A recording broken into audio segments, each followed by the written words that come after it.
Sometimes, you may want to analyze and view trends in your data without creating an entire chart. Sparklines are miniature charts that fit into a single cell. This is a chart representing some sales data. It appears quite cluttered and is difficult to follow. Here, sparklines have been used to represent the same data, allowing you to clearly follow each salesperson's data. On the Insert tab in the Sparklines group, you can see that there are three types of sparklines: line, column, and win or loss. This worksheet contains the three different types of sparklines. Line sparklines are miniature line charts, while column sparklines are miniature column charts.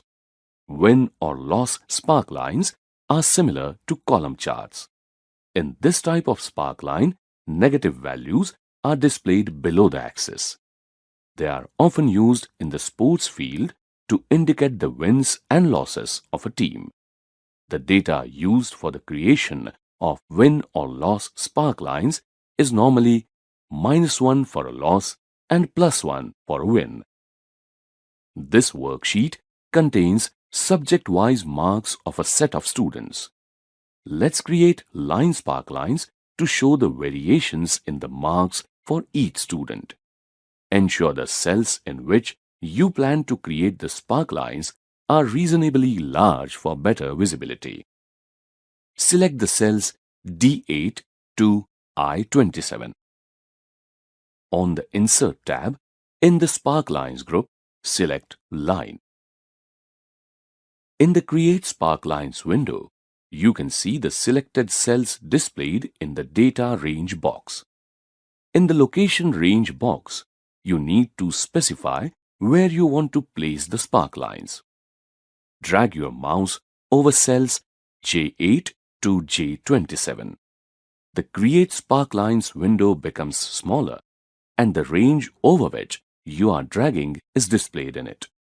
Once you release the mouse button, the window reverts to its original size. Click OK. Here you are. Your sparklines are ready. Click outside the selection. You can easily see the trends regarding whether the marks are increasing or decreasing. Now, let's make some changes to the sparklines. Click any sparkline cell and activate the Contextual Design tab under Sparkline Tools. This tab contains various options to modify the sparklines. In the Show group, you may click the different boxes to highlight the high point, low point, first point, and last point. Click Markers to highlight all points. Then, change the style by making a selection from the Style Gallery. In the Type group, click Column to change the sparklines to miniature column charts. So, you can see that sparklines offer a completely different approach to visualizing data. To delete sparklines, select them and on the Design tab. In the group, select Clear.